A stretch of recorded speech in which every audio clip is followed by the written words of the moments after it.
China की धरती पर मोदी और जिनपिंग ने 1 घंटे तक कमरे में बातचीत की और ये सीक्रेट बातचीत हुई है। लेकिन मैं आपको बता दूं कि चीन की धरती पर इस वक्त पाकिस्तान भी मौजूद है और अब कांग्रेस भड़क गई है कि कैसे जो चाइना ने भारत के साथ किया, कैसे पाकिस्तान की मदद की, तो उसके बाद मोदी मुस्कुराते हुए जिनपिंग से कैसे मिल सकते हैं जो कि चाइना के प्रेसिडेंट हैं। अब आपको यही जानना है कि आखिर ये सब लोग एक जगह पे क्यों इकट्ठे हुए हैं, ये एससीओ क्या है और ट्रंप इस बात से क्यों चिढ़ गए हैं। रिमझिम के 5 पॉइंट्स में हम यही समझने की कोशिश करेंगे मोदी जिनपिंग के ये जो कमरे में बातचीत हुई है, सीक्रेट बातचीत हुई है, उसमें क्या हुआ। दूसरा देखिए, साथ में पाकिस्तान भी है, तो आखिरकार कांग्रेस क्यों भड़क गई है। जिस तरीके का सम्मान मोदी को मिला उसी तरीके का सम्मान शहबाज शरीफ को मिला और इस पर कांग्रेस भड़की है मोदी सरकार पर। तीसरा है आखिरकार ये एससीओ क्या है, इसमें कितने देश हैं, कैसे ये ट्रंप के लिए एक बड़ी चेतावनी है। चौथा है मोदी, जिनपिंग और पुतिन की ये जो जोड़ी है उससे क्यों चिढ़ गए हैं ट्रंप, और अगर मैं आपको आंकड़े बताती हूं तो कैसे पूरी दुनिया पर असर पड़ेगा। और पांचवा है बेचैन ट्रंप क्या यूरोप से तोड़वा देंगे भारत का रिश्ता। अब ट्रंप किसी भी हद तक जाने के लिए तैयार हैं, भारत से उन्होंने दुश्मनी मोल ले ली है। तो अब इस पे आगे क्या होगा, सब कुछ आसान भाषा में समझने की कोशिश करेंगे। नमस्ते, मेरा नाम रिमझिम जेठानी है और आप रिमझिम के 5 पॉइंट्स देख रहे हैं। सबसे पहले ये तस्वीर देखिए जो चाइना की धरती से सामने आई है। एससीओ समिट में कैसे प्रधानमंत्री मोदी शी जिनपिंग से हाथ मिला रहे हैं और प्रधानमंत्री मोदी ने यह भी कहा कि कैसे मैं धन्यवाद देता हूं शी जिनपिंग का कि उन्होंने गर्मजोशी से मेरा स्वागत किया। लेकिन कांग्रेस क्यों भड़की हुई है, कांग्रेस इस फोटो पर भड़की हुई है। जिस तरीके से मोदी को सम्मान मिला उसी तरीके से शहबाज शरीफ जो कि प्रधानमंत्री हैं पाकिस्तान के, उनको मिला। तो आखिरकार ये क्या मैसेजिंग है, भारत और पाकिस्तान को किस तरीके से एक ही तराजू पे तोला जा रहा है। तो इससे कांग्रेस भड़की हुई है मोदी सरकार पर। लेकिन ट्रंप के लिए सबसे ज्यादा खतरा क्या है, ये तस्वीर। इस तस्वीर का मतलब है चाइना, इंडिया और रशिया का साथ आ जाना। और अगर ये लोग साथ हो गए तो ट्रंप बर्बाद हो सकते हैं। वो कैसे, मैं आपको बताती हूँ। सबसे पहले आपने ये तस्वीर देखी, अब देखिए जरा समझने की कोशिश कीजिए कि हो क्या रहा है।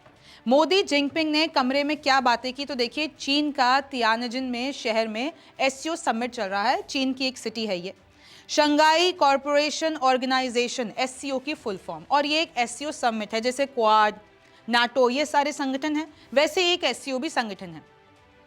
और देखिए 7 साल बाद चीन पहुंचे हैं पीएम नरेंद्र मोदी। पहले कब गए थे, 2018 में।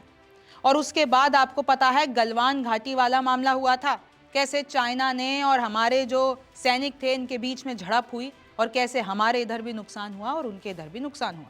मोदी संबंध, मोदी ने क्या कहा, जैसे उन्होंने 1 घंटे की सीक्रेट बातचीत की, उसके बाद वो शी जिनपिंग के सामने बैठकर टेबल पे बोलते हैं कि भारत और चाइना के अब संबंध बेहतर हैं, सीमा पर सैनिकों की वापसी हो गई, यानी जो कि पहले क्लैशेस हुए थे अब काफ़ी हद तक उसमें कहीं ना कहीं देखिए आपको, चाहे वो शांति के लिहाज से हो, चाहे सैनिकों की वापसी हो। कैलाश मानसरोवर की यात्रा दोबारा शुरू हो गई है, सीधी उड़ानें अब इंडिया और चाइना के बीच में शुरू हो गई है। सहयोग से 2.8 अरब लोगों को फायदा होगा और मानवता का कल्याण होगा, ये मोदी ने कहा। जिनपिंग ने क्या कहा, ड्रैगन और हाथी अब एक साथ, यानी चाइना को तो वो ड्रैगन कह रहे हैं, ड्रैगन है, और भारत को उन्होंने कहा हाथी, यानी अब इन दोनों को साथ आ जाना चाहिए। मोदी से मिलकर मुझे बहुत खुशी हुई, ये जिनपिंग का कहना है। और जैसे ही पुतिन जब यहां पर पहुंचे तो उन्होंने कहा कि सबसे बेहतर दौर में है रूस चीन संबंध। अब इस पे आगे क्या होगा, आगे ये होगा कि ट्रंप की वहां पर नींद उड़ने वाली है। कैसे, देखिए इधर तुर्की के राष्ट्रपति एर्दोगन भी पहुंचे, ईरान के मसूद पेजेश्किन भी पहुंचे, पाकिस्तान के शहबाज शरीफ भी, सब लोग एक जगह पे पहुंचे। तो अब आपके लिए जानना जरूरी है कि सबसे पहले कांग्रेस किस बात पर आपत्ति उठा रही है। तो कांग्रेस की तरफ से एक पोस्ट आता है, चीन ने गलवान घाटी में हमारे 20 जाबाज सैनिकों की जान ले ली। ऑपरेशन सिंदूर के वक्त चीन खुलकर पाकिस्तान का साथ दे रहा था। चीन ने पाकिस्तान को लाइव अपडेट दिए, सैटेलाइट इमेजेस प्रोवाइड की। चीन की नापाक हरकतों पर नरेंद्र मोदी ने सख्त कदम उठाया और मुस्कुराते हुए चीन के राष्ट्रपति से हाथ मिलाया। ये जो तस्वीर है, ये विजुअल्स है, साइड में मैं आपके लिए चला देती हूँ। तो प्रधानमंत्री मोदी जो मुस्कुरा के हाथ मिला रहे हैं, जो उनकी बॉडी लैंग्वेज है, उस पर अभी जितना भी विपक्ष के लोग हैं वो आपत्ति दर्ज कर रहे हैं कि कैसे चीन ने ये जो भी किया, चीन जो प्रोपेगेंडा, तो आखिरकार इतने मुस्कुराते हुए प्रधानमंत्री मोदी चीन से कैसे मिल सकते हैं। फिर देखिए, कांग्रेस ने एक और पोस्ट की, भारत के खिलाफ चीन। उन्होंने एक बयान पुराना उठा के लाया कि कैसे भाई 80% हथियार पाकिस्तान को कौन देता है, चीन देता है। तो पहले तो आप करते हैं कि भारत के खिलाफ है चीन और नरेंद्र मोदी चीन के साथ है। मित्रों, इनका चीन से पुराना नाता है। तो कांग्रेस, आपको पता है, लगातार इस पर, चाहे आप जो विपक्ष के लोग हैं जो प्रधानमंत्री मोदी के खिलाफ हैं या जैसे भी, तो वो लोग लिख रहे हैं कि इन सब का क्या हुआ, ये जो 20 जवान मारे गए थे, शहीद हुए थे, उनका क्या हुआ। तो देखिए, यही सब कुछ अब एक बड़ा बवाल के रूप में कन्वर्ट हो गया है। सुप्रिया सुनेत लिखती हैं, भारत और आतंकी मुल्क पाकिस्तान के साथ एक जैसा व्यवहार किया, हमारी विदेश नीति और नरेंद्र मोदी का सबसे बड़ा फेलियर है, ये बर्दाश्त नहीं किया जा सकता। वही फोटो जो मैंने आपको दिखाई थी। तो इस तरीके से देखिए क्रिटिसिज्म आ रहा है। लेकिन अब मैं आपको एससीओ समझा देती हूँ और इसमें कितने देश शामिल है ये भी आपको जानना चाहिए। देखिए, 2018 के बाद पहली बार चीन में एससीओ हो रहा है। 20 से ज़्यादा देशों के हेड्स ऑफ स्टेट्स यहाँ पर मौजूद हैं। अगर आप आगे देखेंगे, 10 अंतर्राष्ट्रीय संगठनों के लीडर्स शामिल हैं। चाहे प्रधानमंत्री मोदी को ले लीजिए, पुतिन, शहबाज शरीफ, पेजेश्किन, जैसे कि मैंने आपको बताया, संयुक्त राष्ट्र महासचिव एंटोनियो गुटेरेस, आसियान यानी जो ये संगठन है, ASEAN महासचिव काओ किम हाउन, ये सब वहाँ पर इस वक्त मौजूद हैं। मलेशिया के प्रधानमंत्री अनवर इब्राहिम, इंडोनेशिया के राष्ट्रपति प्रबोवो सुबियांतो, ये सब वहाँ पर इस वक्त एससीओ सबमिट कर रहे हैं और रिश्ते बेहतर करने की कोशिश कर रहे हैं। और इनके एजेंडे क्या है भाई, आपको पता है एससीओ सबमिट कब हो रहा है कि वहाँ से ट्रंप ने टैरिफ वॉर छेड़ रखा है। किस तरीके से ये जो युद्ध का, यूक्रेन और रूस का युद्ध रुक नहीं रहा है। मिडिल ईस्ट में भी आए दिन नई खबरें आती हैं। वियतनाम के प्रधानमंत्री फाम मिन चिन भी यहाँ पर हैं, कंबोडिया, लाओस और म्यांमार के नेता भी। और जैसे कि मैंने आपको बताया, ये सब लोग इस वक्त वहाँ पर मौजूद हैं। एससीओ के बारे में अगर हम जानते हैं तो देखिए, इसकी शुरुआत 2001 में हुई थी। पहले ये शंघाई 5 के नाम से जाना जाता था। सो बेसिकली 1990 के दशक में चीन, रूस, कजाकिस्तान, किर्गिस्तान और ताजिकिस्तान को, ये सब ने मिलकर इसको बनाया था शंघाई 5। फिर ये धीरे धीरे बढ़ता एससीओ हो गया। 2001 में इसकी शुरुआत हुई। अगर आप देखेंगे, मकसद क्या था, सीमा विवादों का हल निकालना, आपसी विश्वास कायम रखना। ये जितने भी संगठन होते हैं, ये एक दूसरे के लिए, जितने भी उसमें मेंबर स्टेट होते हैं, एक दूसरे के लिए खड़े रहते हैं। 10 इसमें फुल मेंबर्स हैं। Uzbekistan, Bharat, Pakistan, Iran, Belarus अभी हाल ही में ज्वाइन हुआ है, और जो मैंने आपको फाउंडर मेंबर्स बताए। अफगानिस्तान और मंगोलिया इसमें ऑब्जर्वर हैं। और कई इसमें सारे, जैसे तुर्की, श्रीलंका, कंबोडिया, म्यांमार समेत 14 देश ऐसे हैं जो कि डायलॉग पार्टनर है। तो ये एक बहुत बड़ा संगठन है। अगर मैं आपको बताती हूँ, दुनिया की लगभग 42% जनसंख्या का हिस्सा है ये। अगर इन सारे देशों की मैं जीडीपी मिला लेती हूँ और पूरे ग्लोबल लेवल पे हम देखते हैं, विच इज़ 25%। नेटो और G7 जैसे पश्चिमी ढांचे को जवाब है कि अगर अमेरिका के पास नेटो है, उनके पास G7 है, तो हमारे पास भी ब्रिक्स है, हमारे पास भी एससीओ है। हम ट्रंप के आगे झुकने वाले नहीं हैं। वेस्टर्न इन्फ्लुएंस के खिलाफ ये बैलेंस करता है और इसलिए ही ट्रंप इससे चिढ़ते हैं। मैं आपको और अच्छे से बता देती हूँ कि ट्रंप क्यों चिढ़ते हैं। आंकड़े देखिए, अगर रूस, चीन, भारत मिल गया तो यूएस बर्बाद हो सकता है। कैसे हो सकता है? यूएस से 9 गुना आबादी है। अब मैं जो भी आपको बताऊंगी वो बेसिकली रूस, चीन, भारत एक तरफ, तीनों की जोड़ी, और एक तरफ अमेरिका। अब इन तीनों की बात करते हैं तो 9 गुना आबादी है। दुनिया का हर तीसरा बंदा इन्हीं किसी देशों में से किसी एक में रहता है। तो सोचिए आप, आबादी यूएस के मुकाबले कितनी ज़्यादा है। 2 गुनी संयुक्त जीडीपी है। जीडीपी कंपेयर करती है तो यूएस से 2 गुनी है। यूएस से तकरीबन 11,000 परमाणु ज़्यादा हैं, ताकत ज़्यादा है। यूएस से ट्रेड अगर देखते हैं तो वो इधर 1.5 गुना ज़्यादा है। एरिया वाइज देखते हैं 3 गुना ज़्यादा। यानी अगर ये 3 एक हो गए ना, तो यूएस कहीं नहीं अड़ता है।